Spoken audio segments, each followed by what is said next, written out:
Warning: this stream is rated for mature audiences. Viewer discretion is advised.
All right, ladies and gentlemen, welcome back to the Slate of Game Shatterproof Theater. My name is Scotty, also known as EBC. And we haven't done one of these in quite some time. A public domain movie night. Let me get this crap out of the way here. There, that's a little bit better. Something like that, maybe. I don't know. What the hell is going on? Public domain movie night.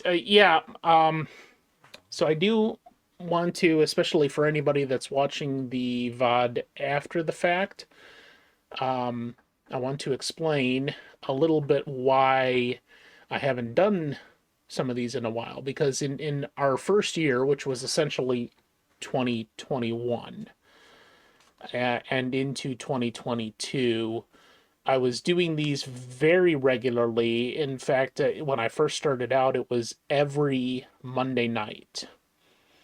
And of course, over that time period, my schedule has changed quite a bit. Mondays used to be my day off completely. I wasn't doing anything on Mondays, and now I have a full-time job that is an actual 9 to 5 Monday through Friday, or actually a little bit earlier than that. I work like 7:30 to 4:30. So Mondays then became a a little bit of a nuisance because I was actually trying to run errands, like do my shopping after work and stuff like that. So I haven't done Mondays typically for quite some time. If I have, it's been like a special case, especially in the last 2 months. So, what that essentially means for this series, and hello Slight, how you doing? Um, is that on Tuesdays, where I have potentially been doing the old time radio shows, I thought this kind of fits in with that theme. So, moving forward, at least for the foreseeable future, Tuesdays, I'm kind of, when I'm doing something on Tuesdays, I'm going to kind of switch off between these two, the old time radio programs on ancient airwaves and public domain movie night. It also depends on location, see, so I have to do these shows, public domain movie night, from my brother's house, and I can do the ancient airwave show from my house. So it also depends on like timing and things like that. But just check the schedule. I do still want to kind of do these regularly for those people that are interested in that. But it's just not going to be a regular thing anymore. Probably about once a month, maybe a little bit more than that, depending on what I'm able to do. And eventually, I do want to get back to like a standard 6 day a week streaming schedule.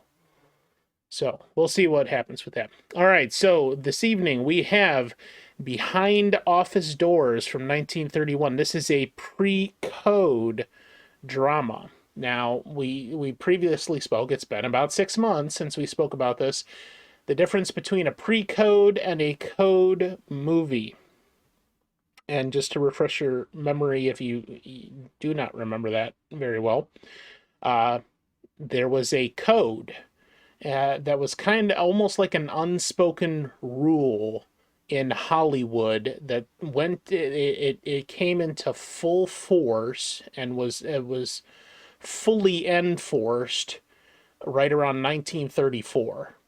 And what that was like a code of ethics, so to speak, where the people that were directors and writers and the people that were making movies were held to a supposedly higher standard of what the subject matter could be. So a code film, and that's why most of the movies that came out of Hollywood between 1934 and 1938 were code movies where the subject matter didn't include things like drugs or prostitution or undesirable habits, things like that. There was a lot more what you might call classic love scenes and dramas, but they were trying to limit the subject matter to things that conform to this code. This is a pre-code movie, so it includes some elements in the storyline that in subsequent years were frowned upon. So the last movie that we did, the second to last movie was called The Rain, and it dealt with a woman who was, for all intents and purposes, you might label her a hussy, because she was very sexually promiscuous and she smoked and she, swore and hang around with sailors and things like that. So it was kind of interesting, and that was also a pre-code film. And then essentially a couple of years later, they just wouldn't have made a film like that, or included a storyline like that. So, yeah. But this is a pre-code film, so this is 1931, just a little bit before this, before they started making that in full force. And it's based on Alan Schultz's 1929 novel Private Secretary, starring Mary Astor, Robert Ames, and Ricardo Cortez. So here we go with the first part of Behind Office Doors from 1931.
Come on in, Mary. We're playing blind man's buff and you're in. Wait a minute. You've got to pay me first. Always it's the woman who pays and pays and pays. You think not? Hey, Cliff, that's nice. Come on, leave her alone. What's the matter with you? Give me a break. I'll give you a break. Hey, Kogan, pipe down them flaming youth, or find yourself another flat. This ain't no speakeasy. I know it's the Biltmore, but who moved it over here to 3rd Avenue?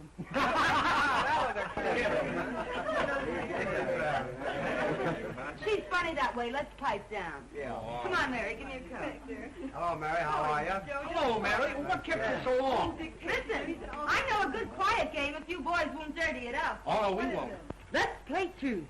What's truth? It's a big moment for the boys. They can ask you any question they like, and you have to tell the truth. That's my game. Local boy gets a break. I'm going to be dumb and not learn how.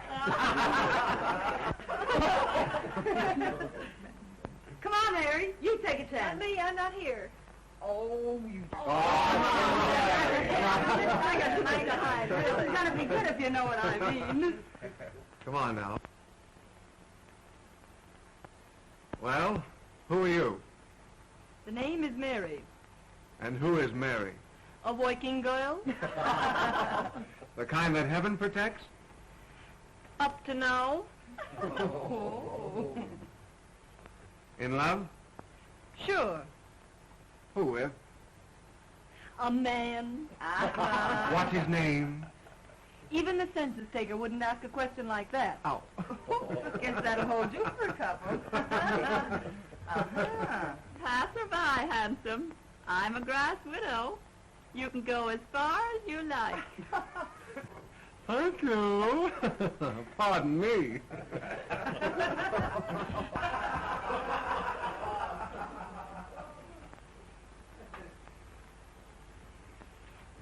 The villain still pursues her. Say, that's a swell way to get acquainted, that game. Let's go a step further. I'll buy you, Violet.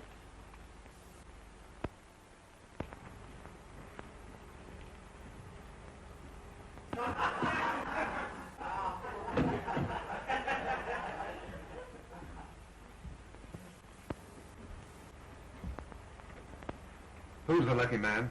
The one you're in love with? He's a big paper man. All wrapped up in your boss, I know. You should see my boss. He's so old that short skirts came in 20 years too late for him to appreciate legs. Even yours? My turn now. Shoot. Name, color, present condition of servitude. Ronald Wales. White, poor, honest. Ambition? Not to have to work for a living. So I could go to the south of France and write a book. What do you do for a living beside kissing strange girls in hallways? I work in a broker's office. In love? I am not. Married then? I don't believe in marriage. That's not a new line. Well, now it's my turn.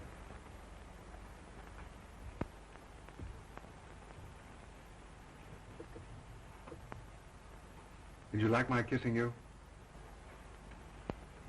We're playing truth, you know. Yes. And yet you say you're in love with another man. A man who called you Miss Landlady when your name is Linden obviously isn't on kissing terms. And I'm human, believe it or not.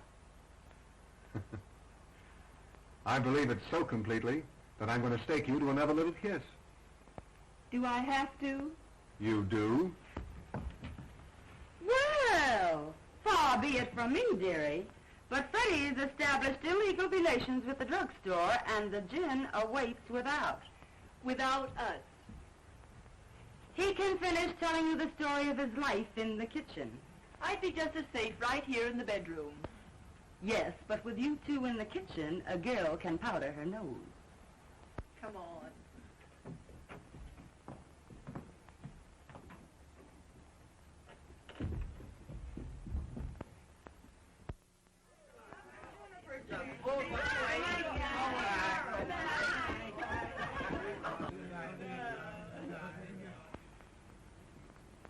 Good night, Ronnie.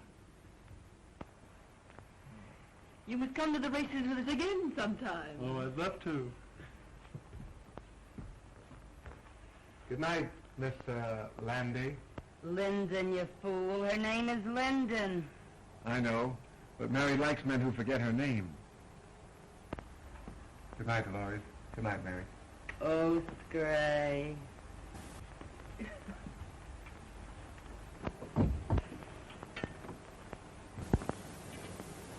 You certainly fell for Ronnie like the breaking up of a hard winter. In the first place, I didn't. In the second place, what's it matter when he's just a handsome young Romeo with literary ambitions that make him of practically no use to a girl? Say that again. He's just a poor, harmless, charming young idiot who thinks that marriage would ruin him as an author. Ronnie Wales is worth $2 million. What? Nice, isn't it? But call your shots, Mary. I hear his wife's nice, too. His wife? I hear the kids are grand. Twins. Boys. What a man. Well, what a sap I've been. But why did he want to give me a song and dance like that? Oh, some say their wives are invalids. Some say their wives don't understand them. And some just say they're not married.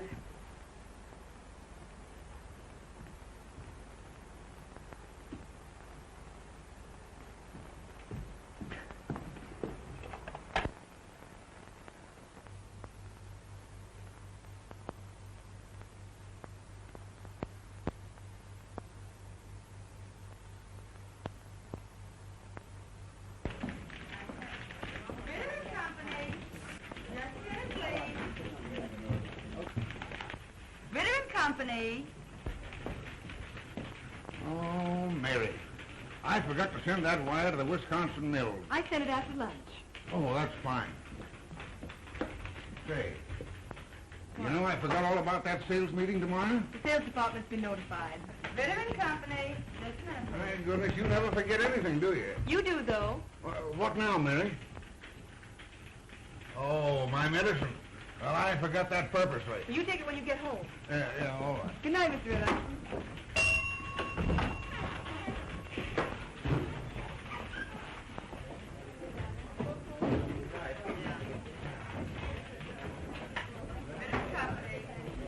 Give along, Delores. I'll straighten out the board. I have to stay a few minutes anyway.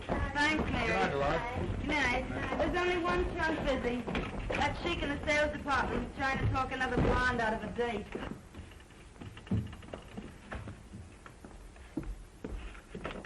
Ritter and Company. And listen, Ed, she's got one of the swellest figures you ever looked at. I don't care anything about her swell figure. What I want to know is, has she got a friend?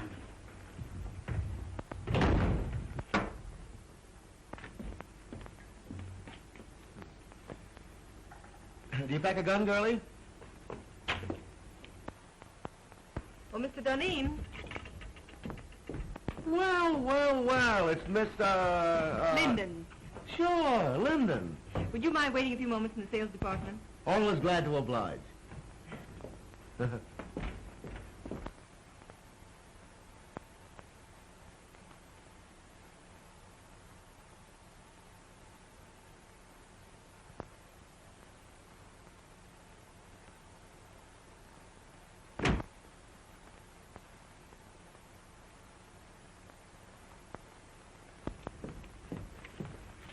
Well, how are the old man's arteries? And when's the old duck going to pass out and give us young fellows a chance? Mr. Ritter's going to be on hand longer than some of the rest of us, perhaps. There's a dirty crack in that somewheres, but Duneen passes it by. The name is Mary, isn't it? Why don't we get the Crown Publishing Company's account? Office hours are from 9 to 5:30. Did you ever try wearing your hair a little fluffier? How close have you come to getting together with the Crown people? Say, listen, if I can't sell them, they can't be sold. Run your handsome blue eyes down that. There seems to be a confidential memorandum of the Crown's yearly requirements. They'll take that order at 3.5% off list.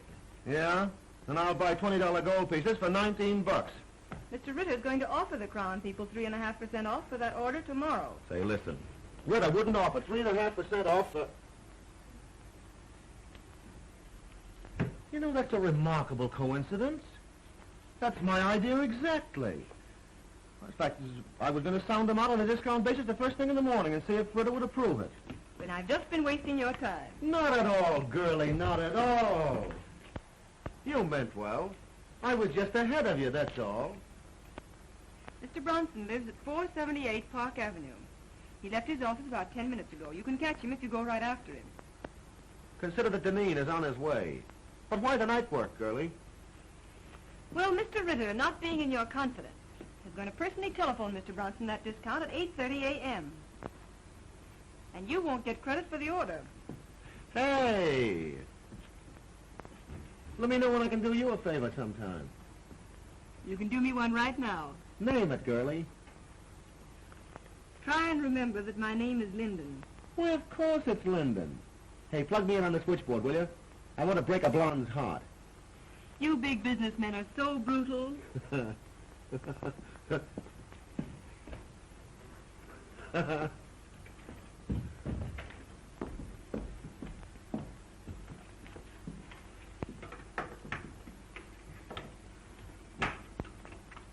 I know I shouldn't have listened, but at the same time, little girls shouldn't give away confidential tips to cheap salesmen. Why not give an ambitious youngster a break? Jim Duneen is no good. Hold your job long enough and you'll see Jim Duneen the head of this company. Out of a city of 6 million people, why do you have to pick him? You weren't here when I first started 2 years ago. It was my first job. I was scared to death. I'd have run away if it hadn't been for Jim Duneen. What'd he do? Offer to show you the pictures in his flat? He found me crying in the hall. Kidded me along. Told me to keep up a bluff. Everybody in the world was bluffing. Oh, he don't look like no big brother to me. So I've just tried to pay him back for the way he helped me. You're goofy about him. Maybe. He don't even know you wear silk stockings. I'm protecting my job, too. Someday Jim will be the boss here.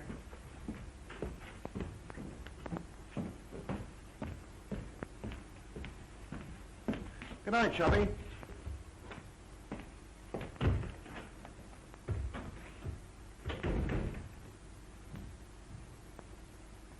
Ronnie called you 5 times today.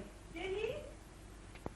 When a girl gets a sweet opening like Ronnie, she ought to cut herself a piece of cake. How do you go about that sort of thing? Call him up and tell him you picked out a swell apartment? You don't do anything. You just drift, smilingly. I'm no drifter. I swim. Upstream, if necessary. You darn fool.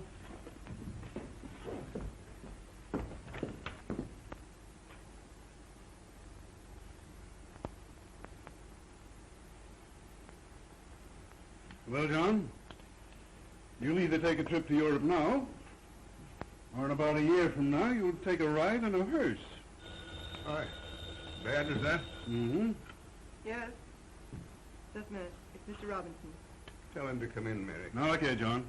You can't see anybody else today. Oh, this is my banker. He won't get me excited. Well, all right. Now, remember, you give up business immediately. Yeah. Goodbye. Goodbye, now. Well, Hello, Ritter. Dorothy. How are you? Won't you sit down? Thank you. Well, they tell me you haven't been downtown for a whole week. No. Doctor tells me I've got to retire. Well, I'm terribly sorry. Sell out my business and go away for a long rest. Well, I'm very sorry indeed. Well, find someone to buy the business. Well, that's not so easy. Times are hard. Thanks. I read about a man who retired and sold his business to his employees. That's the modern method. Our banks might finance a deal like that if we were sold on the setup. And you could keep your name on the firm where it has been for 40 years. Well, who's the man to head it? Well, Spaulding, your Chicago man. Yes, or Galt. Say, he's done very well with the timber and the mills. Or there's that new sales manager, Mr. Duneen. Oh, he's too young, too fresh. Young blood's not a bad idea in an old business. Right you are. Oh, well. Suit yourself.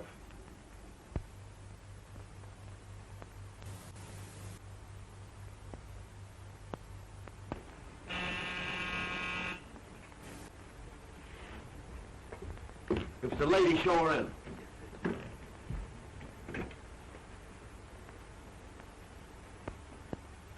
You certainly were anxious. The Great Duneen isn't dressed yet. But come on in, honey. Well, well, well, if it isn't little old Mary Linden herself. I thought it was 2 other fellows from Detroit. 2 other fellows named Honey. Yeah, sure, the famous Honey twins. Make yourself at home. Duneen will grab himself a shirt. Okay.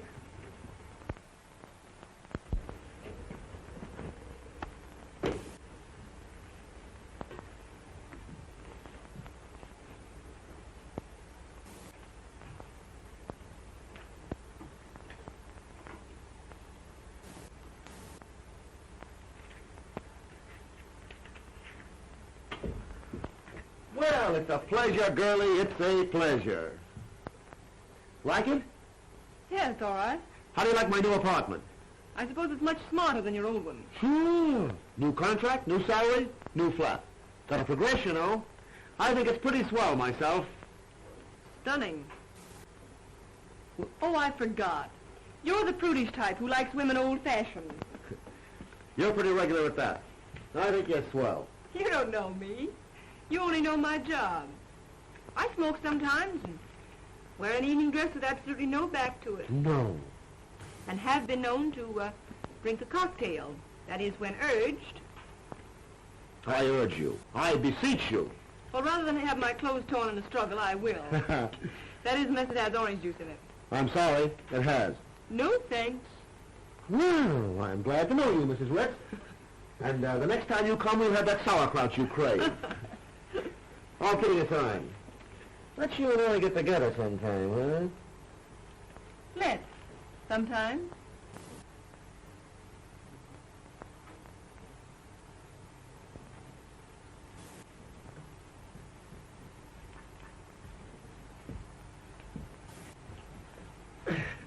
Well, knowing that you don't love me for my body alone, I suppose you've come to make me president of the company, huh?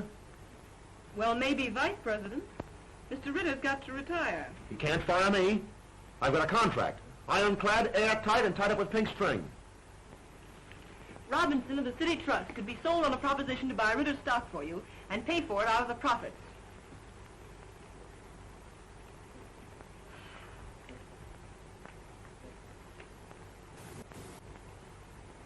No, it isn't hashish. Listen to me, Jim Duneen. I know what I'm talking about. Robinson wants to keep the firm's business. I know. Oh, don't worry. He'd make something out of the deal himself. You have a fine record. Robinson's wide open for young blood. I'm not having any pipe dream if you've got the stuff to sell the proposition to Robinson. No, I suppose you think I haven't, huh? What did you think I came here for? Find out there's more than one cough in a carload? Give me the lowdown.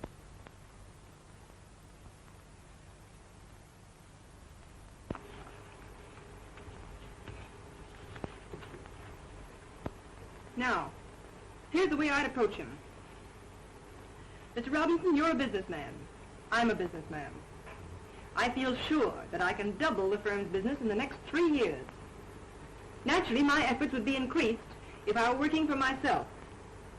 My plan guarantees the continuance of the relations and profits you have made with us. It is not only a bank's privilege, but its duty to foster the development of the concern with whom its past, present, and future is allied. That's the speech that'll get Robinson.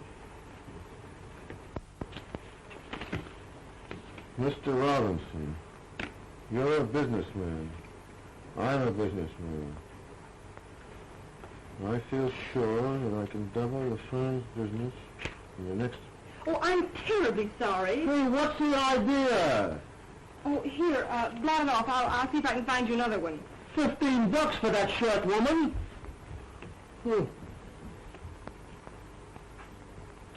That's a fine... Here, wear this one.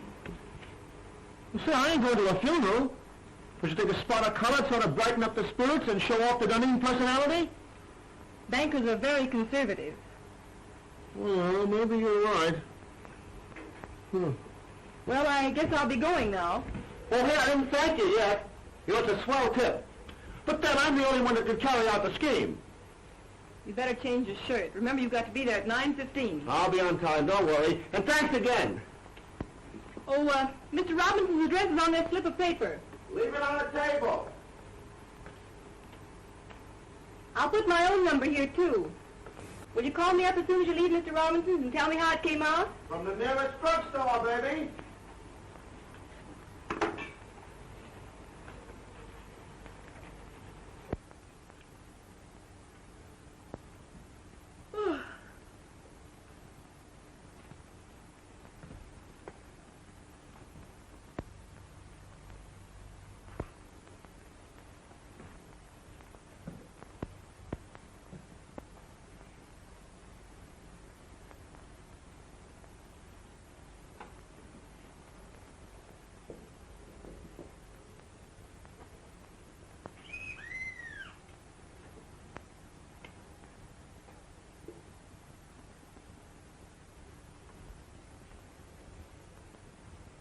Hello? Who is it? Mr. Duneen. Mr. Duneen? Oh, come right up.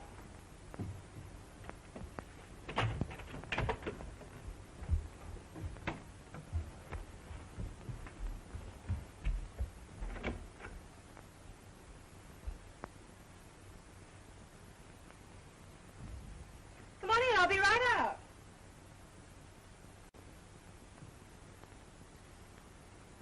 I can hardly wait to hear the good news.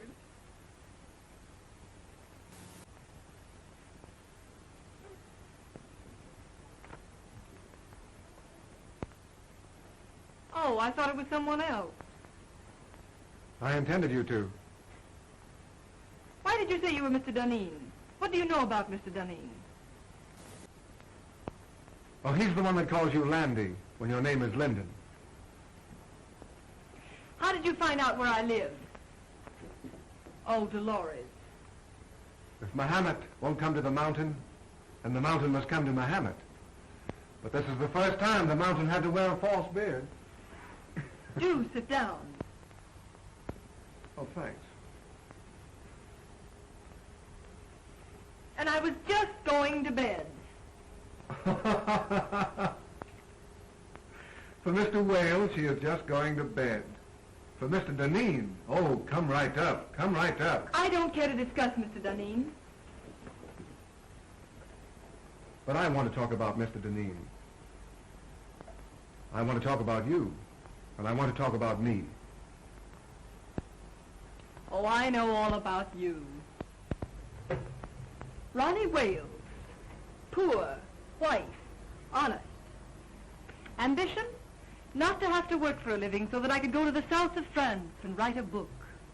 And I don't believe in marriage. But I am married. You know that. But we haven't lived together for 3 years. As a matter of fact, I haven't seen her for 2. Where's your cane and your tin mug? And the little dog to lead you? And how are lead pencils selling these days? Hello? Yes? Hello, Mary. I put it over, knocked him for a loop. And listen, I'm to be vice president. Oh, I'm so glad for you, Mr. Duneen. The bank retains 20%, the balance for me, and dividends credited on purchase. I'm to have 10 years to pay it off, but I'll knock that for a row of Ashcan. Hey, shut off that music. All right, darling. Don't yell at me. Nice drugstore you're phoning from. Well, I'm home. Some people dropped in.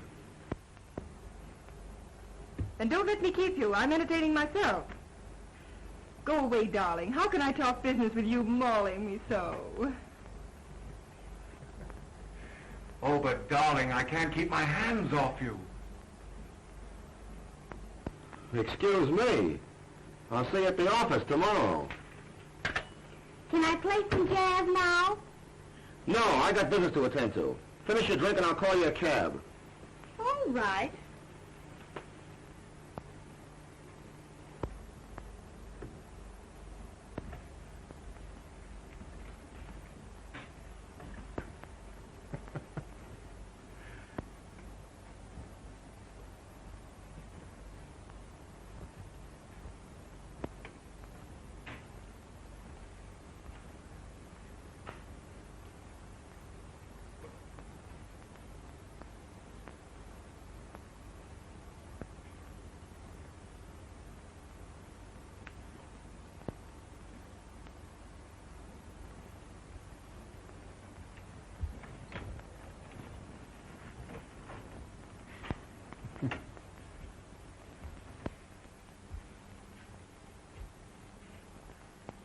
Next time.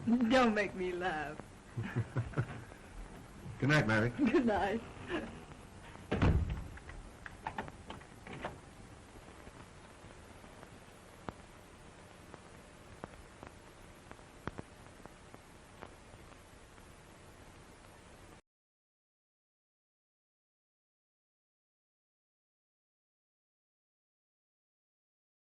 All right, we're gonna pause it right there and come back for part two in just a little bit. But if you didn't get that, this story was pushing a concept that there's a person behind the person that you think is in power that's actually pulling the strings. And in this case, something that was kind of unheard of in the day was that it was a woman and that she was pulling the strings and running the company essentially. So you've got the old man, Ritter, who's played by Charles Sellon, and he's getting ready to retire. And Mary Astor, who plays Mary Linden in this, is just a secretary, Mr. Ritter's secretary, but you saw maybe like in the beginning how he's very forgetful, and she makes sure that he remembers everything he's supposed to remember, and essentially she's running the show. I mean, he still makes some major decisions and things like that, but she knows where all the locks and keys are stored and all the secrets of the company and all that. You saw in the one scene her access to the confidential file cabinet and that. So they're building this storyline that as Ritter approaches his retirement, Mary Linden is using her skill in negotiation and dealing with various people in regards to the company to make a difference in how the company actually operates. And this is kind of unbeknownst to Ritter, and yet the company is still very profitable and successful, and the majority of that is because of what Ritter built. But it's now shifting into because Mary Linden is running this company for him essentially, and she's the person who's pulling all the strings. And then there's two more people that are going to be key to all of this, and that's the first, Ricardo Cortez playing Ronnie Wales, who is a competitor to Ritter. He owns a competing company for paper products and that, and you kind of saw like how he was trying to get into her life essentially. Even though he's a married man, he's trying to insert himself into her life, and he's being the smooth talker and trying to romance her, and wants to make her like his girl on the side and whatever else. And she's not having any of that, and the reason why is because she's actually secretly in love with the head salesman, Robert Ames, who is played by James Duneen, who is played by Robert Ames. So she's trying to like finagle things with James Duneen, who is the lead salesman there, so that eventually there's going to be a happy ending for her in regards to him. And part of that process is she's looking to try to see if when Ritter retires, which is coming up very soon, she can finagle things to make it so that Mr. Duneen is then put in charge of the company from his position of head sales. So that kind of sets the stage for what's to come after this, which is this love triangle in which Ronnie Wales, the competitor, wants her, but she doesn't want him. Instead, she wants the sales guy, Duneen, who doesn't know anything about her affection for him. And all of this in the tangled web of office politics that she is attempting to pull all the strings on. All right, so we're going to take a short break and then come back for part 2 of Behind Office Doors. Stay tuned.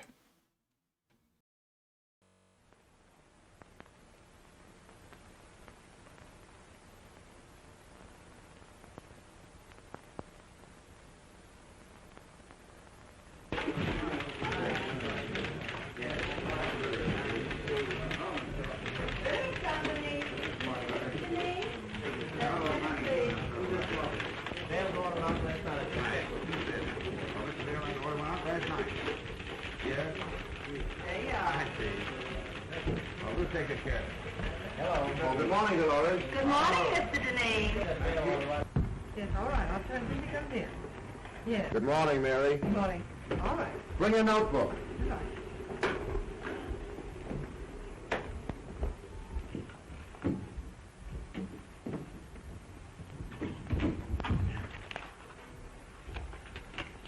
Take a cable to Erickson. I have gone to great lengths to convince you that it would be unwise to open an agency in this country. Usual signature. How's that sound? Why don't you say something about our overhead being so distributed that it cuts down costs? Oh. Now put that in. Make it short, you know. Anything else? Let me see. Well, excuse me. Went to a party at Mr. Robinson's last night. Late. Oh, by the way, his daughter's name is Helen, isn't it? Ellen, I believe. Oh.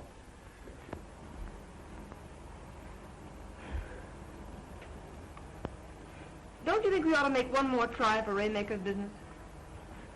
I closed on it last night at Mr. Robinson's house. For 5 years at $2.39. Oh, Jim, that's splendid. Not bad, what? It's more than splendid. It's the biggest thing you've done. I'm proud of you. Yeah. I'd be proud of myself if I didn't have this awful head.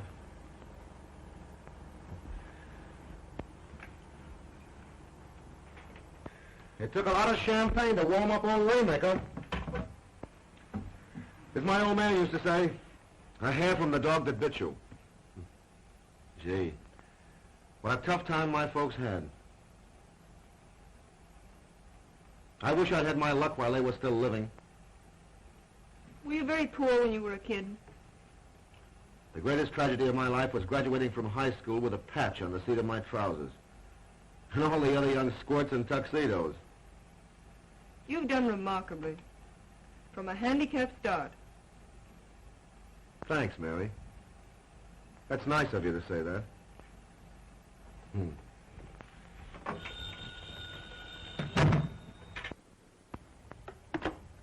Yes.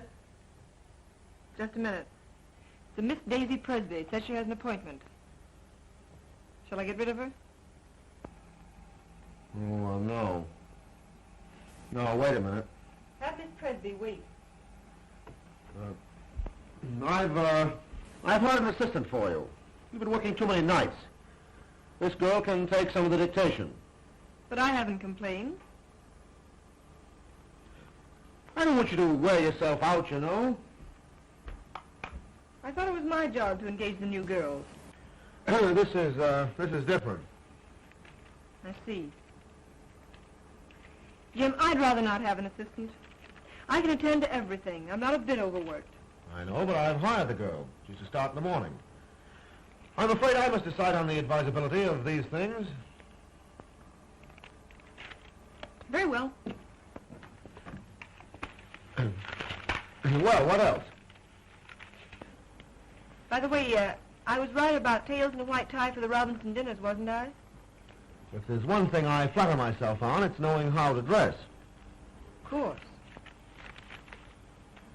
I can't understand why this florist bill should be $100 higher than last month. We haven't ordered more than usual.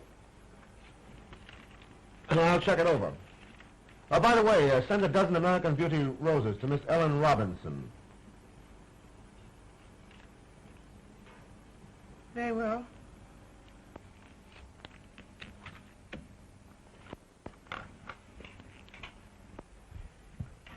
Oh, by the way, how much does Miss Daisy Presby go on the payroll for? Put her down for 50 a week. And see that no one disturbs me.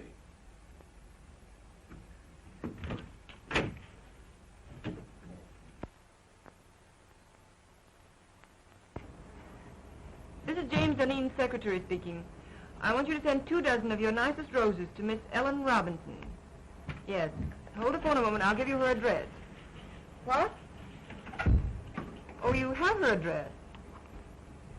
Yes, it's the same, Miss Robinson. All right, thank you. Miss Presby? Mm-hmm. Fill out this card, please. You're to start in the morning. You may have the small desk over there.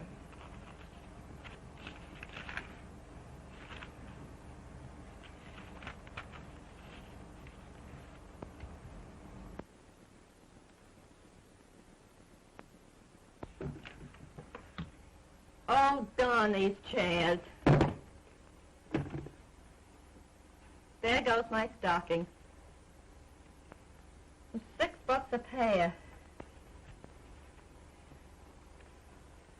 Oh, I picked up a swell combination at Wimble's. I'm saving it for my hope chest. Look. I ask you, isn't that the sin you love to touch? Lovely.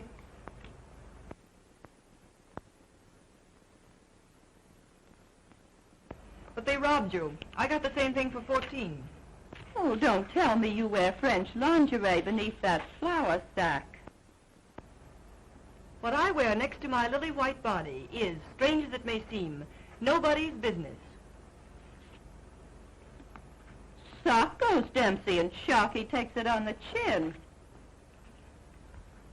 Well, I think I'll just pop in and say hello to Jim. Wait just a minute. He doesn't wish to be disturbed. You can't go in when the red light's burning. Listen, sugar, I go past all red lights without even slowing down.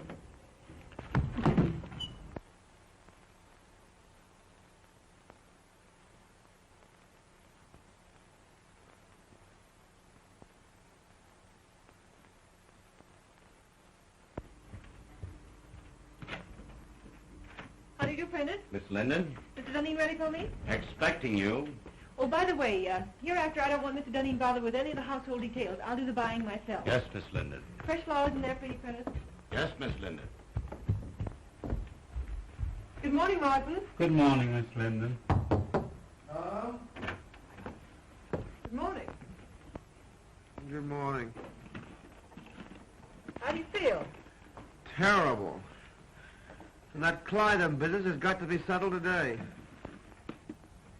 I got another inside tip. Here's some mail for you. Oh. Anything else, Mr. Duneen? That's all, thanks, Martin. I know that a price of $232 was discussed. If we get the order, Mary, you'll get a swell new fitted bag. I'd rather have a raise. You jealous because Miss Presby got one? Hardly. It's not the same situation. You're different. To your sorrow, She's just a diversion. she got her salary raised. I'll say she's diverting. You hate her, don't you? Certainly not. But she ruins the morale of the office. And from the things she says, you'd think she was one of the board of directors. You'll get a swell fitted bag nevertheless.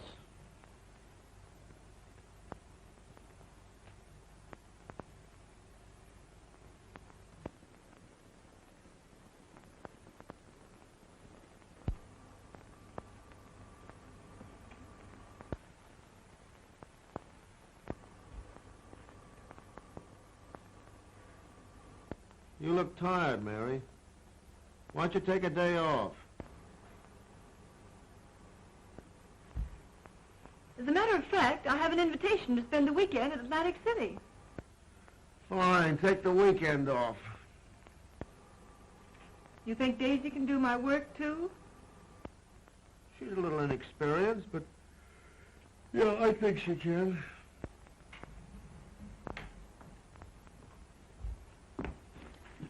so. I can postpone my Atlantic City trip. It's a standing invitation. Hope you feel better. Thanks, Mary.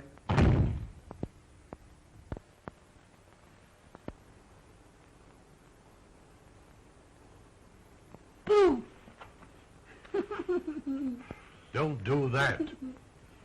I thought the Black Killer of Bayswater had got me. Theater, eh? Started for the theater. Ended up by driving on the post road. Oh, sounds romantic. Who is he? Jim Duneen. How long has this been going on? It hasn't gone on. I've been out with him once or twice. He sends me flowers. Well, you've a lot in common. His neckties, for instance. That's not fair. He's improved unbelievably. He's a very remarkable young man. Oh, like him pretty much? Pretty much. Then in the morning you'll see a doctor. Oh, don't be silly. I'm all right. No, you're not. No girl's healthy who prefers a good, sound businessman to a dancing fool.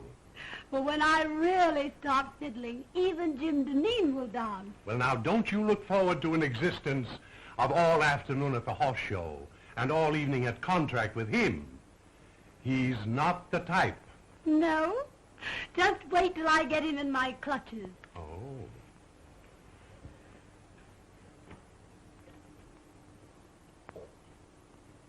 I'm afraid there's another woman in his life. What? Lip rouge on his handkerchief.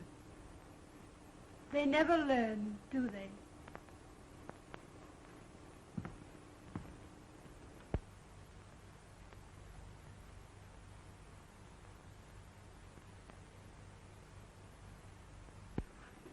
Positively no nonsense. Unless a contract is lived up to, it is not a contract. There is no reason why we cannot cooperate on an issue involving so much of our mutual welfare. Yours truly. Oh, what's the matter? The letter's too strong, Jim. You've got to be tough with Beulah. Write it as I dictated it. Very well. Well, now what have you got for me? Oh, Martin says you need shirts. Any particular choice of color? Do I ever wear anything but white shirts? What do you think I am, a shipping clerk? I beg your pardon. Oh, and Mary, Martin had a new sort of evening tie for me last night. Narrow. Very smart. Tell him to order a dozen more. I bought it for you.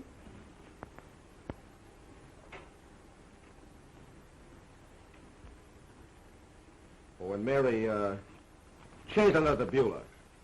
Tone it down. That part about positively no nonsense. Leave that out entirely.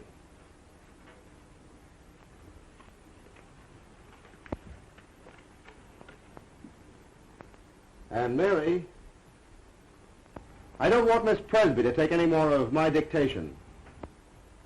What's the matter? Is she beginning to get breach of promising?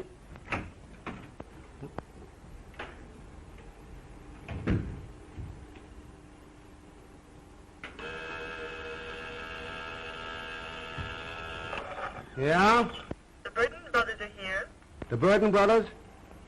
Oh, I have to take them out tonight and make whoopee with them. Do you want to come along? Do you think it's decent of me to take the place of the dear departed so soon? Huh? Are you sure you wouldn't rather have Miss Presby? I asked you, didn't I? I'd love to go. Shall I show the Burtons in? Yeah, show them in.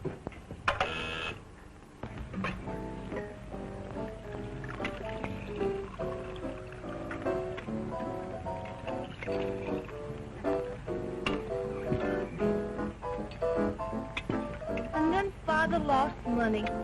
Of course, the managers were very glad to have a society girl to go on the stage, but sometimes I feel it's very degrading for a girl from an old Virginia family. And you had to give up that big white colonial mansion. Oh, Oh, no. Mama lives there. I send her part of my salary every week. But of course that doesn't leave me very much for myself. There, Sybil. Oh, Mr. Burden, but I only just met you tonight. Oh, well, let's have another drink and then you'll know me better. This little girl, Sybil, has had a heap of trouble, Jim. I think she needs something to brace her up. Trouble? Trouble? Oh, I remember that word. That's what poor people have when the rent's due. Ha ha, that's a good joke. Trouble's only something poor people have when the rent's due. Oh, Mr. Burden, are you really going to pay my rent? Oh, Mr. Duneen, who's going to pay my rent? What'd you do? Blow the rent on that frock? What's the matter with this frock? Absolutely nothing. Looks as if you'd been poured in it and forgot to say when. I suppose you'd like me to wear this around the paper and pulp business. Well, you don't have to dress the way you do. The other girls don't. Oh, you notice that, do you? They make you notice it.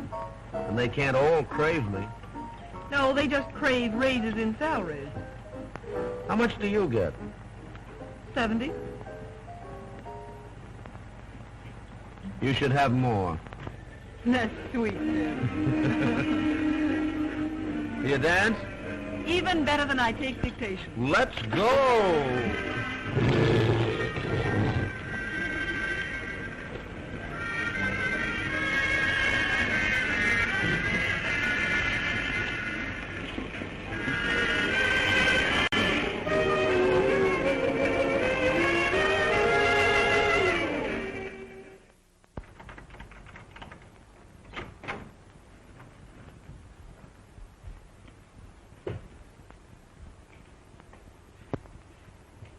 I never knew you had a place like this, Mary. Won't you come in a minute? I'd love to.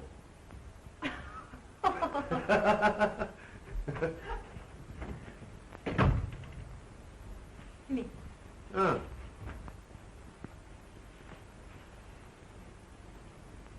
Sit down, won't you? Thanks.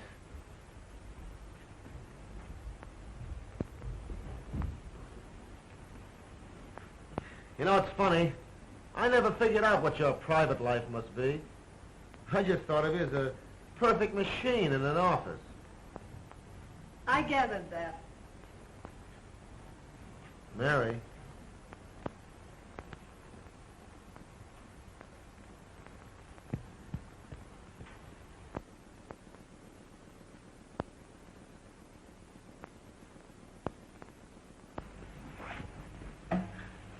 You know, Mary, I'm very happy that you and I got together tonight the way we did. Are you? I'm terribly fond of you. But how could I help it? 8, 10, 12 hours a day together? Mostly behind closed doors?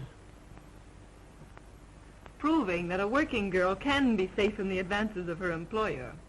Well, I always figured that business and pleasure don't mix. That's not it. You've looked at me 1,000 times and never saw me until tonight. I see you now. And you look pretty good to me. I wonder if it isn't the dress. Or perhaps the liquor. Have another drink. Oh, would you have liked it if I'd kissed you in the office when you first came to work for me? A kiss depends upon who's doing it and how it's done. How's this?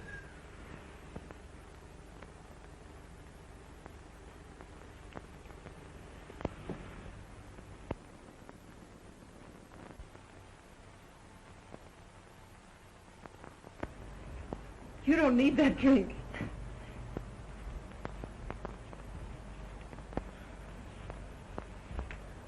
I know all you've done for me. I wouldn't be where I am today if it weren't for you.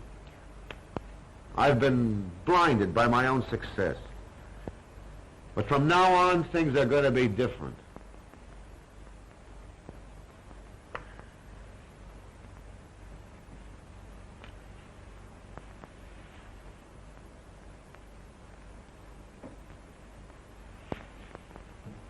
wait. Jimmy, I've got to be a machine again. Past 3 o'clock. One of us has to be on hand at 10 in the morning. Weiler will be there. Hang Weiler. Hang all the pulp and paper in the world.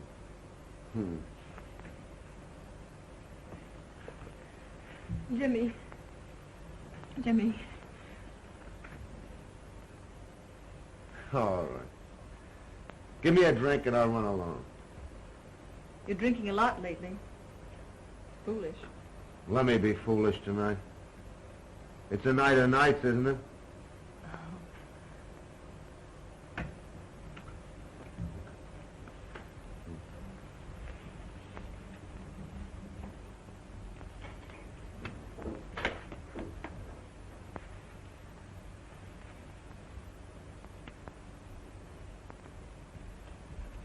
Water? Straight. Thanks, dear. Well, here's how.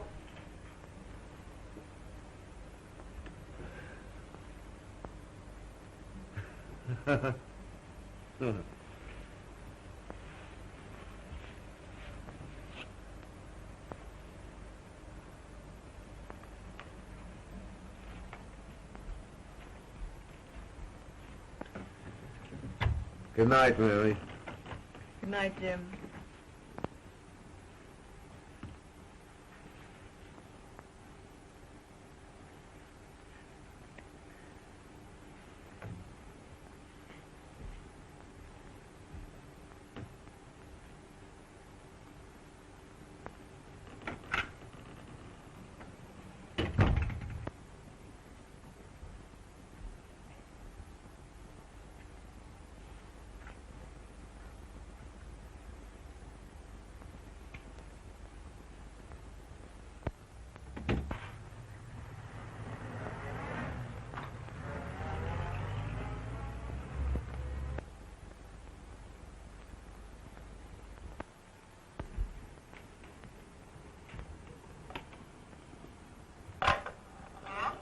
Bring your notebook.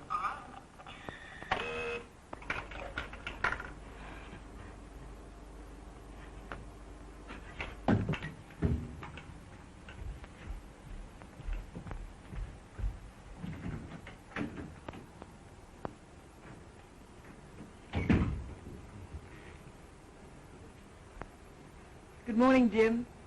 Well, good morning. Take a letter to Berman.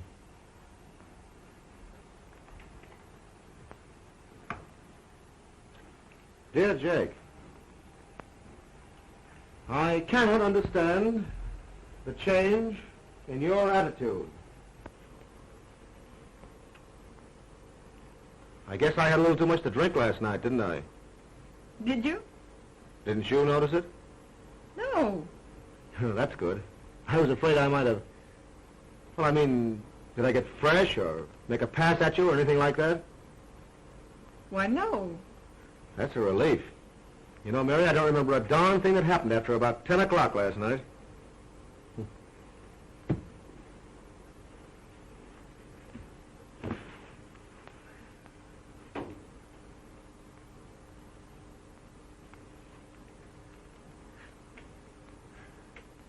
I cannot understand the change in your attitude. Huh? You were dictating?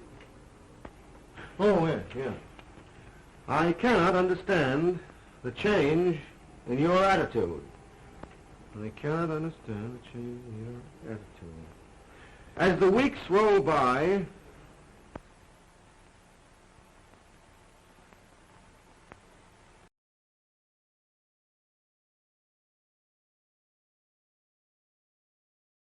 All right, so that's the end of part 2 there. Now, one of the things that sometimes is missing from dramas like this, where they're focusing on like how people are feeling about their interactions rather than what their actual actions are, is depth of the characters. And in my personal opinion, I think that's why a lot of stories that are like this kind of fail, because there's no depth of character, there's no complexity to how they are dealing with these personal issues. And what I wanted to highlight here is that there's an extreme strength to Mary's character that you wouldn't necessarily expect after watching the first third of the movie. Especially because even though she, like you saw, Mr. Duneen hire this party girl, Daisy, to work in the office and report to Mary directly. She's the one that has the desk right across from Mary's desk.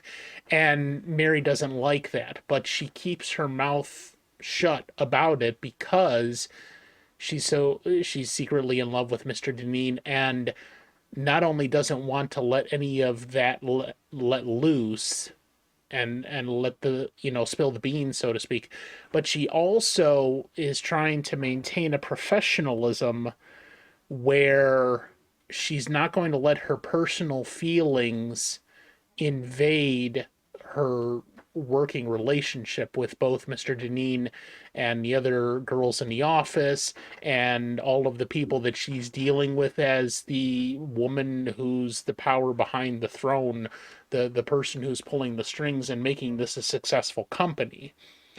And that strength of character was even more amplified as she went to this dance hall with Mr. Duneen, and he got so drunk that he started making advances on her, and you saw her push him away multiple times and ultimately decide, yeah, no, we're not going to do this while you're drunk. And I've seen that particular trope played out, but mostly in reverse, where you're talking about a woman making a sexual advance on a man and him being of good character saying, no, we're not going to do this while you're drunk. And to have her in that position where she's trying to not only maintain her professionalism, but would allow herself to go into this relationship with Mr. Duneen if the conditions were right, and the conditions just weren't right, so she wasn't going to allow it. So she backed off and, made it clear that it wasn't going to happen that night. He goes off into the night, and the next morning doesn't remember a goddamn thing about it. And it's got to be heartbreaking for her, this person of good character that you didn't necessarily see until now, to realize that all of that is very potentially simply because he was drunk, and how shattering that is to the potential future that she saw being in love with this man. And yeah, so that's you see how she deals with that, and how she barely contains herself in continuing to put on the facade of the professionalism, and not necessarily dealing with it in as best a way as possible personally.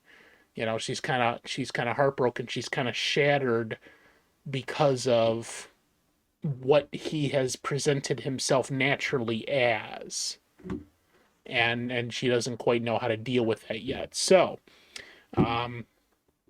that to me is the most important aspect so far of the movie, is that as many people such as like Ronnie Wales and others are starting to make advances on Mary, and she's spurning them all because she wants him, Mr. Duneen. She's really showing a strength in character in making wise decisions, or what you would hope, wise decisions, in order to not only make it a reality if it were possible, but to still be the best person that she can be as somebody who's facing those personal and emotional challenges. So that's my take on it. All right, so we're going to take one more short commercial break and then come back for the end, part 3 of Behind Office Doors. Stay tuned.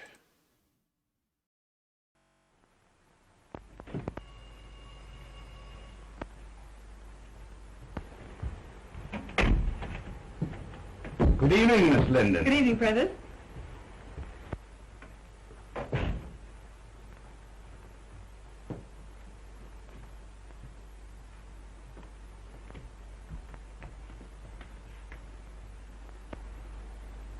Did the flowers come? Ready and waiting, miss. Oh, there they are. Oh, aren't they lovely? I'll start with these, Prentice. For those? Yes.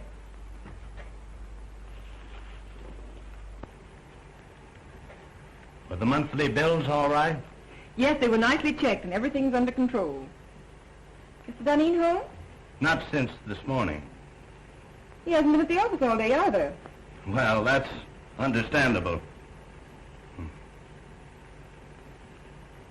I hope you don't mind my stepping into your province fixing these flowers. Not at all, Miss Linden. Who's the party for?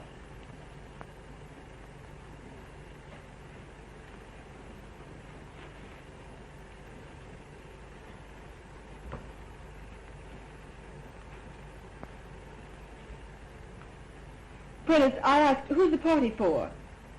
I thought perhaps you'd like to arrange these also. Oh, what's that?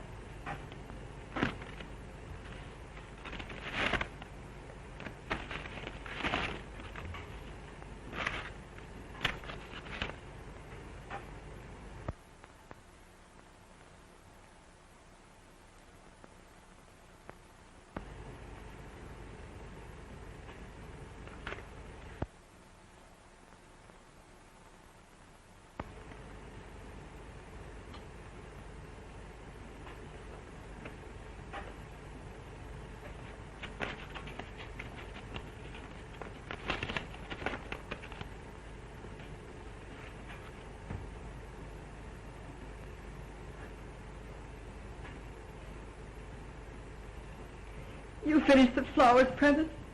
Yes, Miss Linden.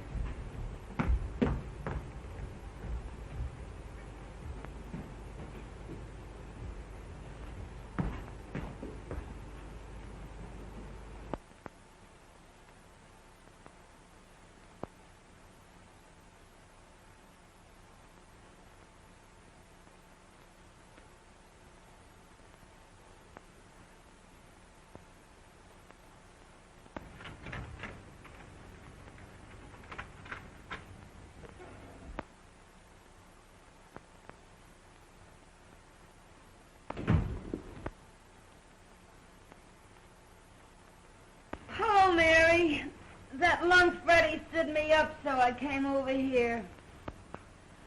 Ain't men the swine, though?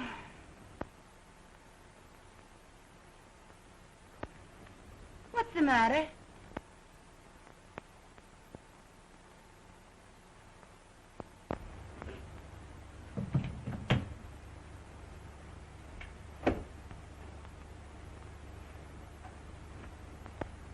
What are you crying for?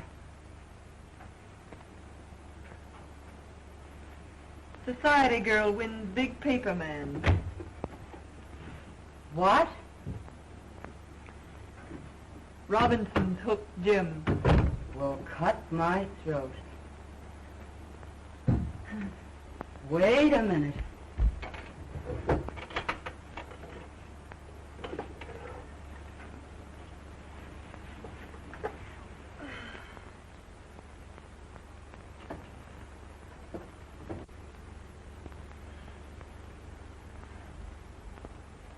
Here, Mary, take a drink of this.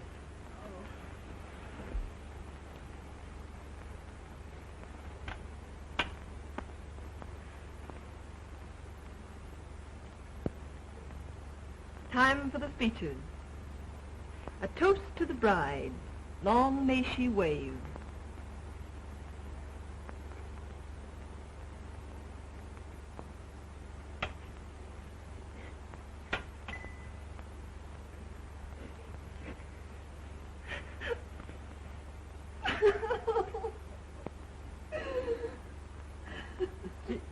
Gee, I try to help you, Mary, but I guess it's better to get it out of your system.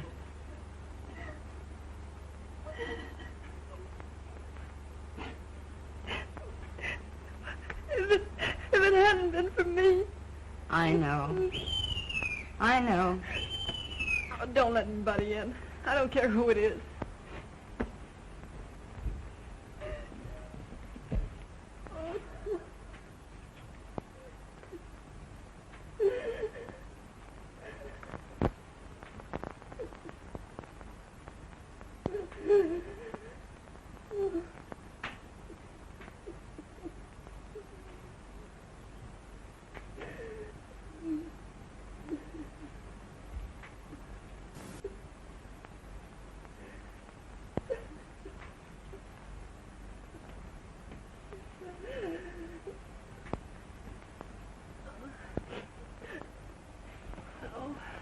What's the matter, Mary? Oh, nothing.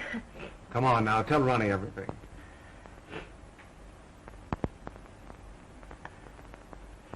All right. I'll tell you. I haven't got any pride left. The engagement is announced of Miss Ellen Robinson to Mr. James Duneen. I'm sort of licked, Ronnie.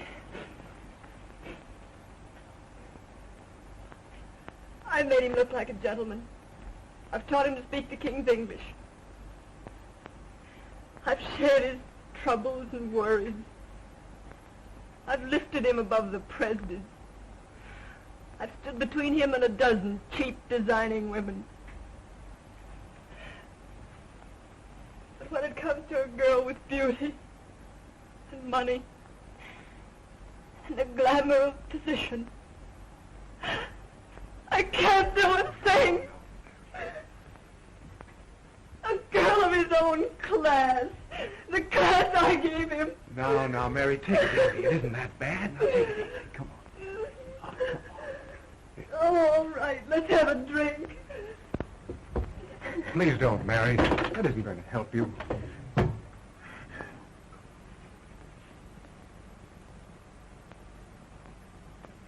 Well, Ronnie, it's the next time. The next time. Do you get me?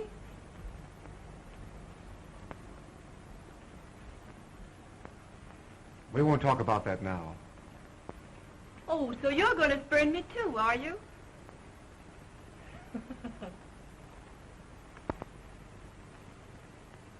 After a while, we'll talk about that.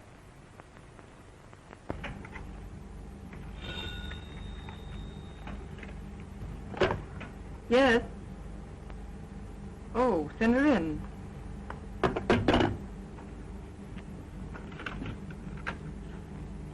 Miss Ellen Robinson to see you. Yes, I will.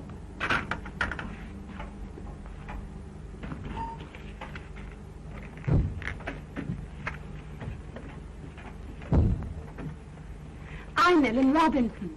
Yes, I know. You came to see Mr. Duneen? No, you. Oh, won't you sit down?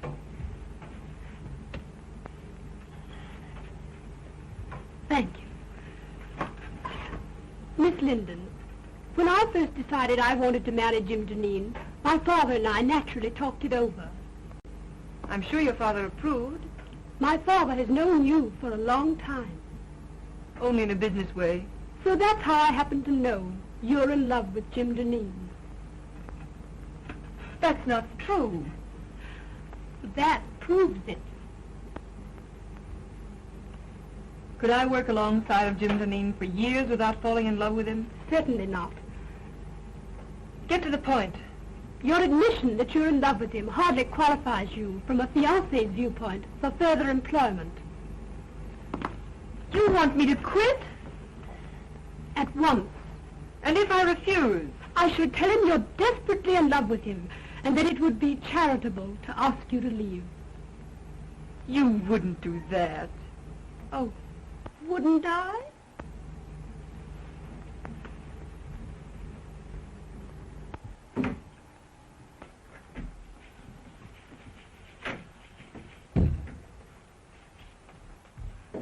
When Greek meets Greek.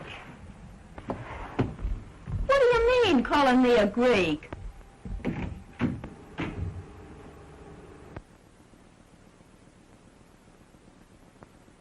Pardon my intrusion. Well, what do you want? Mr. Duneen, I think I've been here long enough. Why, Mary, what are you talking about? I've got a better job. Shorter hours, more money. Now, Mary, don't do anything foolish. We'll talk this over later. There's nothing to talk over. I've had it in mind for some time.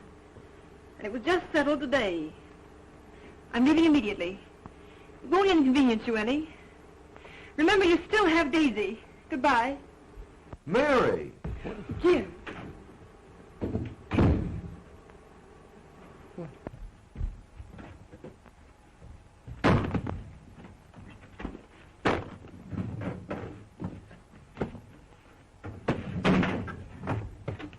What are you doing? Gonna quit? Get out of here. I want to be alone.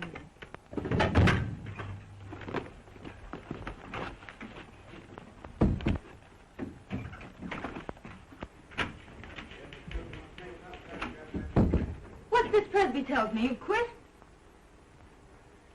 You know what I've done for Jim Duneen, don't you? Sure, but Mary... And you know that because I've loved him, I've played straight as a string. But you've known for some time that he was And you going know to... that I've met a dozen men. Nice men. That wanted me. And what did I tell them? Like a fool, I'd say to them, no, no, no, you can't have Mary Linden. She's a good girl. And what did I say to myself? Like a fool, I said, Mary, you just keep yourself a nice, fine little girl, and one of these days Jim Duneen will realize how good and worthy you are. Baloney! But I thought that was all over. Last night Ronnie told me this, there's Ronnie. And I like Ronnie. And we've had a lot of good times together. But when Ronnie offers me everything in the world a girl could wish for, what do? I turn him down. Like the nice, fat-headed, virtuous little moron that I am. Well, that's all over, my fine girl. Mary, quiet. Somebody will hear you. Let him hear me. Where are you going? I'm going to Atlantic City.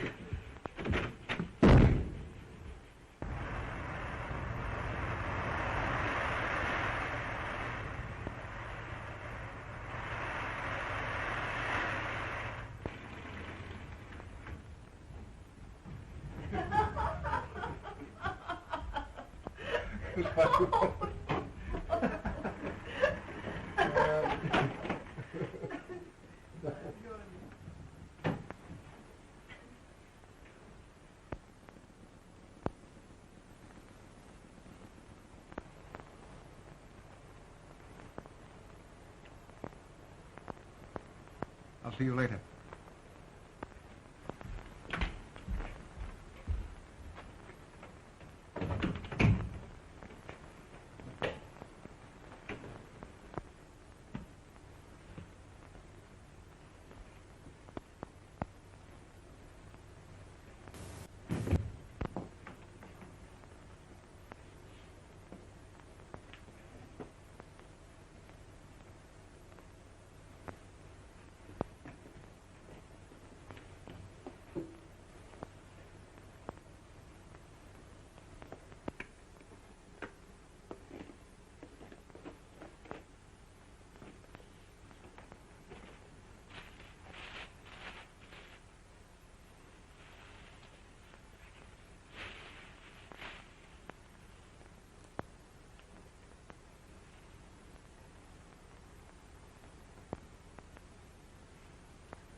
I can't make the grade, Ronnie.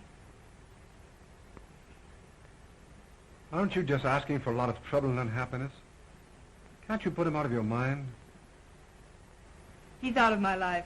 I'm reconciled to that. Let's see this. Price tag off my nightgown. I found one of these on the floor of Jim's bedroom once. I knew the girl, and I despised her for being cheap and trivial. I just don't want to be that cheap myself. The funny part about it is that I'm priced at exactly $8 less than one of the most obvious young women I've ever met.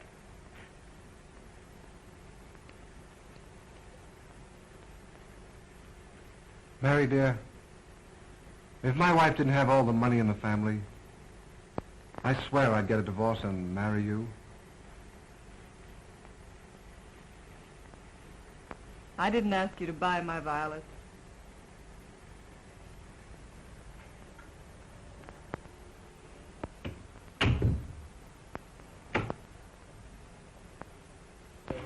No. No. Well, now, Miss Robinson, the Chicago train arrived a half hour ago, and I'm sure he'll come direct to the office. I'll tell him.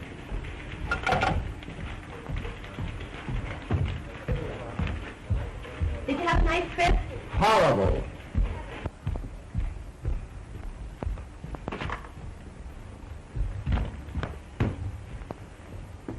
Yeah, well, I can still take off my own coat. Out of the last 14 nights, I spent 9 of them in Pullmans. Well, how are things running? Oh, everything's perfect. Did that order go out I wired in Saturday? Oh, well, no. Well, why wasn't it shipped? Oh, it wasn't marked rush. The other orders I wired in, have they been sent? No, I thought I'd better hold them till you got back. Go out and get all that stuff and get it off right away. Oh, well, I can't. You can't? Why not? Well, I put them all in a folder and took them up to your house. Telephone my house and have Martin, my valet, bring the folder down here right away. Well, I'm afraid they got lost last night in the confusion. Confusion? What confusion? In the fire. Fire? Well, what fire? Well, the fire in your library. Fire in my library? And in your bedroom, too. But some of your clothes can be salvaged. So what are you talking about? Well, Martin thinks he can fix some of your clothes as soon as he gets out of the hospital. Hospital? Oh. How did this fire start? Well, the firemen were very nasty. They said it started from my cigarette. Your cigarette? What were you doing smoking in my house? Well, I just sat down and smoked a cigarette. And don't you believe it, Jim, I didn't fall asleep. I was just thinking with my eyes closed.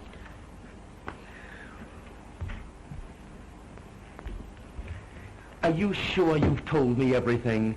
Think carefully now. Has the firm gone into bankruptcy? Or is my fiancée dead? Oh, no, Miss Robinson's not dead. She's been calling you for the last week, wondering why she hasn't heard from you.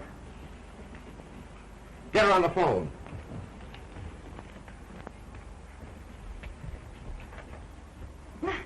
Now, isn't that a coincidence? Speak of the devil, and here she is. Get out.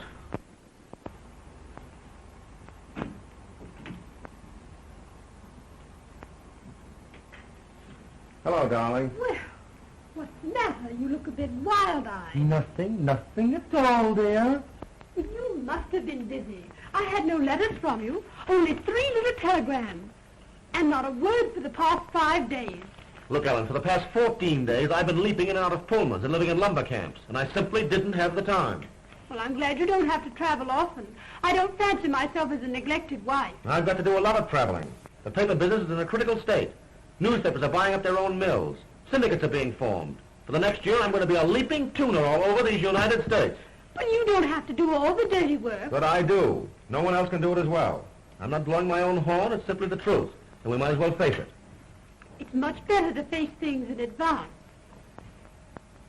Isn't it? Yes, dear.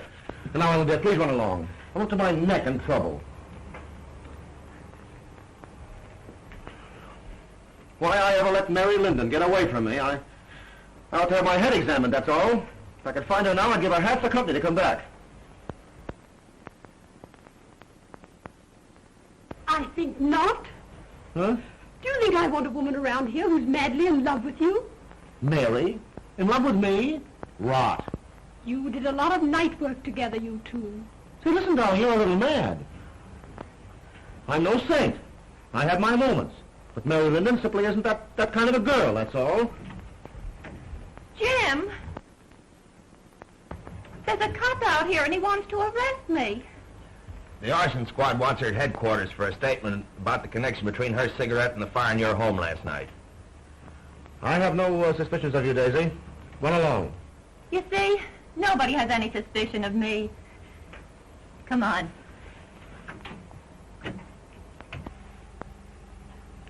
Oh, no. Nobody has any suspicions of you.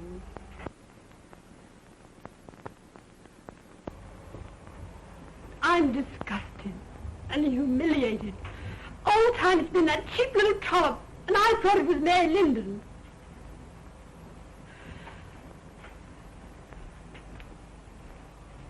Did you do anything to get Mary Linden to leave here? Certainly. But how dare you interfere in my business affairs? Business? That's good. A woman like Mary Linden. With Mary Linden the woman, you may have had a feminine right to be involved. But with Mary Linden, my private secretary, you had absolutely no right to interfere. I believe you're in love with her. Listen, I'd fall madly in love with any woman who displayed the least bit of common sense. And now, Ellen, forgive me if I'm rude, but I'm terribly busy. Too busy, I'm afraid. Well, suppose we let it go at that.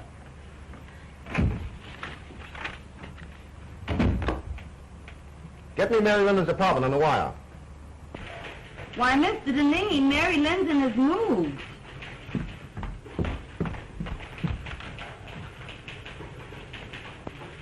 I'm sorry, I haven't the slightest idea where to reach her.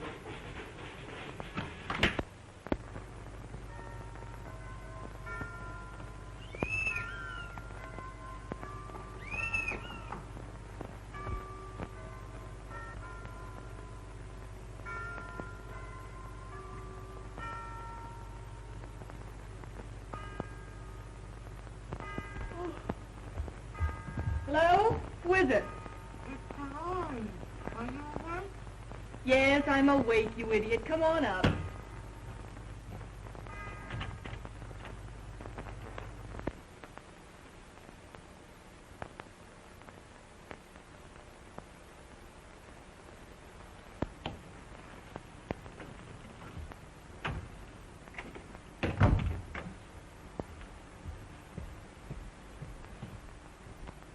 Hi, how's tricks?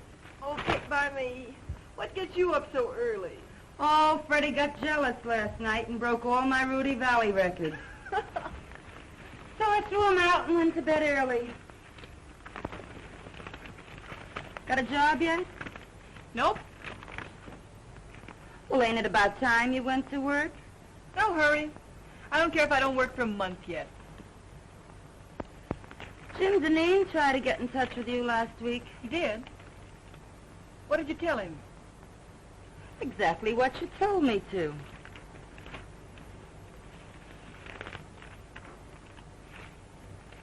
I wonder what he wanted. How should I know?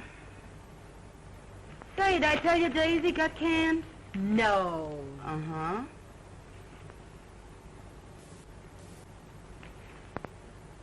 Nope. Nothing there. The Marines have landed and the situation is well in hand. Well, listen to this. The forthcoming marriage of Miss Ellen Robinson to Mr. James Duneen has been called off by mutual consent. Where, Delores? Let me see. Where? Oh, it isn't in the paper, but it's liable to be any minute now. Or I've been listening in over that switchboard in vain. Delores! Mary! Oh. Ain't that something? Oh.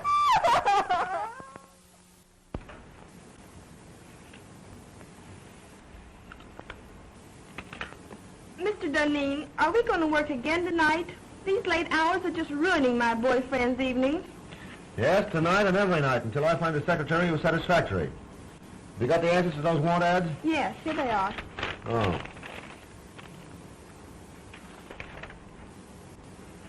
This sounds possible. For 3 years, secretary to the president of a pulp and paper concern. Best of references. Have this Miss Helen Clark come in and see me this afternoon. Yes, sir.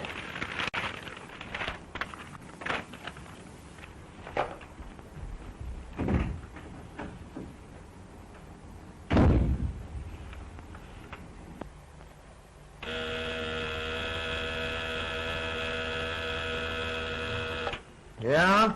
Helen Clark, by appointment. Send her in.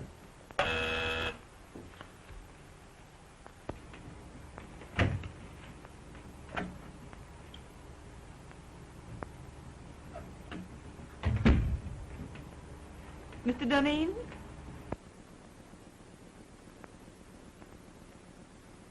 I'm Helen Clark. Oh, yes, Miss Clark.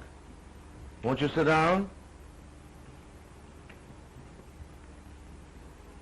Thank you.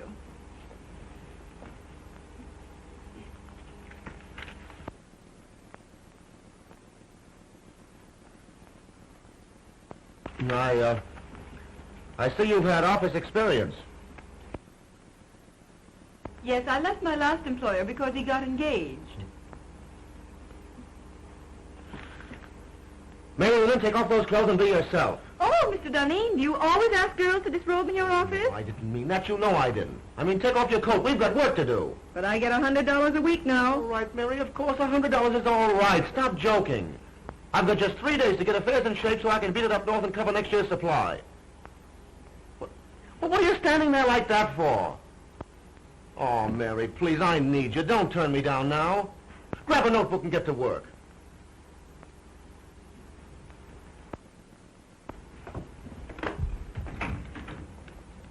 Kogan, don't ring me no matter who it is. You stay at that switchboard ready to take any calls that come in till I tell you you can go. I'm going to do a day's work.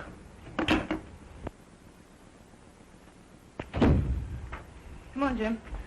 Take a letter to the Stockholm crowd. After due consideration of your proposition, I have decided to...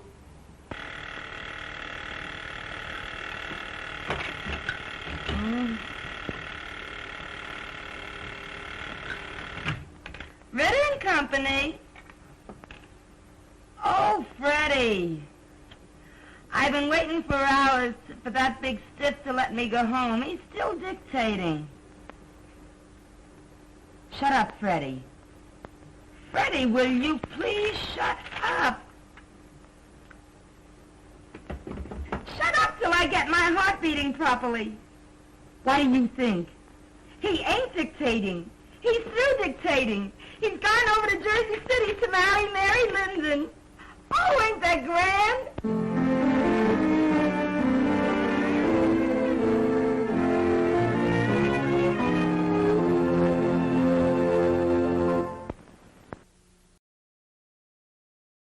All right, well, there you have it.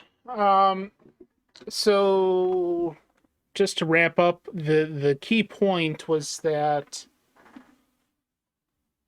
she felt so devastated when the news was revealed that he was engaged to the banker's daughter, Robinson, that she kind of had like this breakdown in her character. That strength almost just disappeared because that was the final straw, and that was the straw that broke the camel's back. She was now in this mode where it didn't matter if she couldn't have Mr. Duneen, and therefore all of the things that she had been waiting for her entire life were no longer important.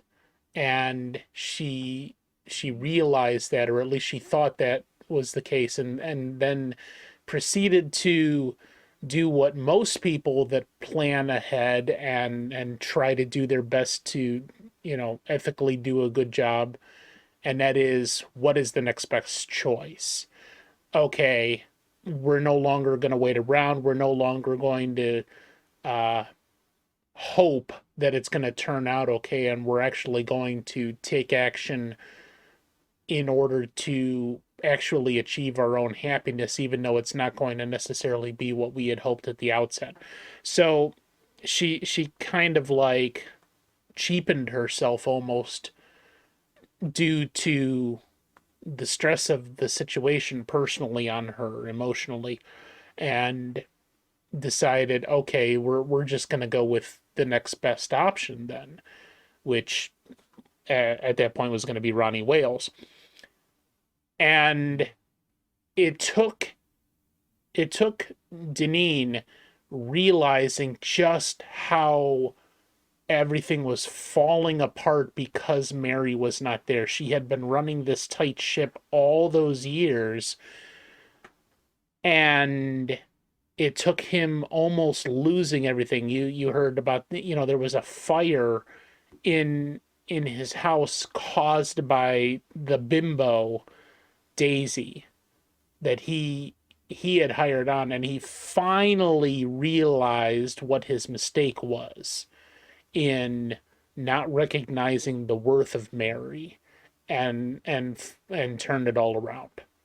And she accepted him making amends for his mistake and realizing what he did, and finally going where he should have to truly recognize her worth as a person, not only as a potential wife, but as the person who had truly created stability in his life and success in his life, because she was kind of like devoted to him the entire time, even though he never realized it.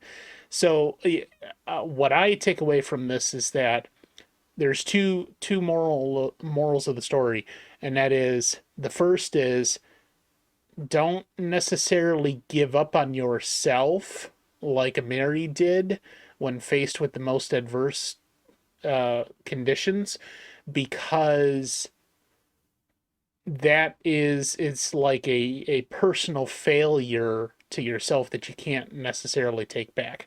And the second is, broadly, don't take advantage of people. Don't the people that give everything to you, or the people that help you be a successful person in life, don't take them for granted. But more specifically, decide that the people, it's important to look at the details and take the extra step to truly appreciate those people that are making your life a success, either through direct or indirect contributions, and that could be anybody around you. I guess I could probably say it's more direct and more precise to say, know who your true friends are, because how many times have you been surrounded by people that call themselves your friends, or you call them friends and they really aren't? Or you think you love somebody and they don't love you back, and then you're stuck in this entire situation for however long it takes to realize that you've just wasted all of this time. And that could have been Mary. That could have been her all along, because she devoted so much time to this basically on the hope that he would come around and potentially be what she wanted him to be. But at the same time, she also wasn't really betting anything on it. Like, she was holding herself back from other things, but she wasn't like betting her entire life on this guy. She was just quietly and passionately hoping that he would be the thing that she wanted him to be. And he finally came around. So, all right, that's enough of my blathering on this. Let's head on over to coming attractions on the EBC channel before we find somebody to raid and go bother somebody else. Tomorrow night, our DMCA Disney Doubles continues in the Conflux. 5:30 start times on this because we're doing a double feature. Tomorrow night is Lady and the Tramp from 1955 and the live-action remake from 2019. And I'm going to jump to next week, where we will also do Sleeping Beauty and Maleficent. So if you're interested in Disney movies, you haven't seen some of the live-action remakes, stop on by in the Conflux. We have a good time with those shows. That's Not Real Trek. Watch Party Podcast returns on Thursday, and we left off in 2022, leaving the Kirk era, actually pre-Kirk era. Everything we watched in Discovery and Strange New Worlds took place in the 10 years before Captain Kirk took command of the Enterprise. Now that we're done with everything that is relevant to that time period in the Star Trek universe, we're jumping ahead to post Next Generation era. And we're going to kick that off on Thursday night with a viewing and kibitzing of Star Trek Nemesis from 2002. That was the last movie that Captain Picard and company were involved with, and that's going to be our foundation, our jumping off point for everything that comes after that in the timeline. So stop on by if you're interested in that. That also was in the Conflux. Sleight of Game, our sponsor for this month, is doing his 500 followers appreciation stream. That's going to be on Friday at 2 p.m. on the channel of The Sleight of Game, twitch.tv/Sleight of Game. Help him pick 52 games to play in 2023. I don't know. You might want to, just show up and give him a really, really ugly game to play, like E.T. from the Atari, that sort of thing. And then this is new. I mentioned it previously, but just in case you haven't heard, Isnib is a huge fan of the 90s television series Twin Peaks. And in my discussions with him, that I like Star Trek and I like X-Files and I like Quantum Leap and some of those other sci-fi shows, but X-Files in particular, he believes that I would also be a fan of Twin Peaks. I have not seen any of it.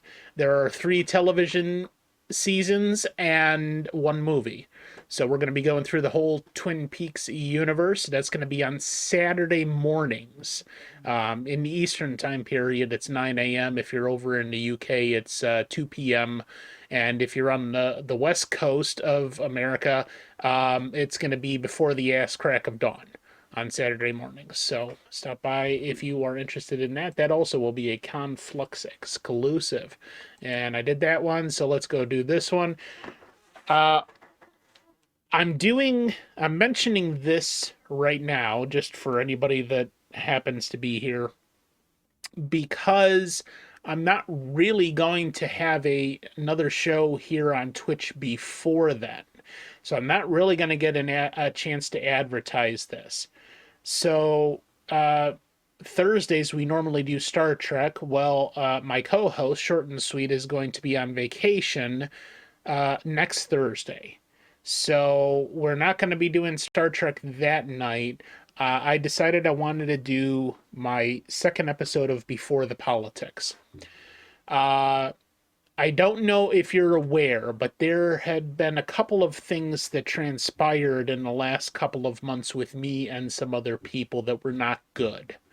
And I want to address part of that. And the way that I decided to address that was to build it into what I have done previously and wanted to do with this show before the politics, which what it is basically me ranting, but it's an interactive talk show. We're going to do some surveys. I'm going to be, chatting with the folks that decide to come to that. But it's about questions that I feel a person needs to at least ask themselves, if not answer, before they take major stances on major political items. Before, like, for instance, if we were discussing abortion, and that's something that I do want to get to later in the year, this is a question that you should ask yourself before you decide if you are pro-life or pro-choice. So those are the types of questions that we're going to be asking, and I want to actually address on this night several different things that are all related and all coming together, and it's part and parcel with this event that happened about 3 or 4 months ago that kind of, it didn't shake me to my core, but it was very unsettling, and I wasn't really happy about it, even though I wasn't surprised in the least. It's a thing that irks me to no end because there is no resolution. And for somebody like me who's a very solutions-oriented person, to have no resolution is just very bothersome. So I'm going to be addressing it that night. It's a serious talk show, so obviously it's not going to be for everybody, but it might be for you. And at the very least, if you do stop by and you want to listen to the dialogue, that is going to be primarily me, but I will be interacting with certain people in chat. You might find that there is something worthwhile to hear from me.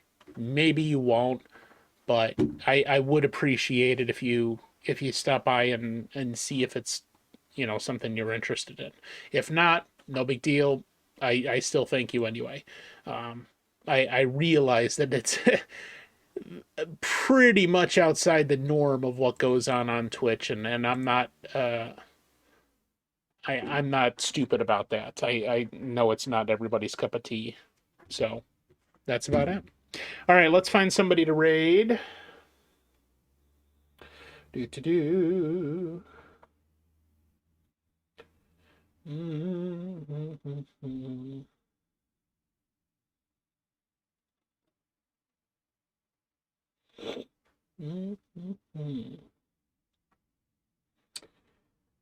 Okay, I think we're going to go check out one of the people that is often with the Gaming Adventures group.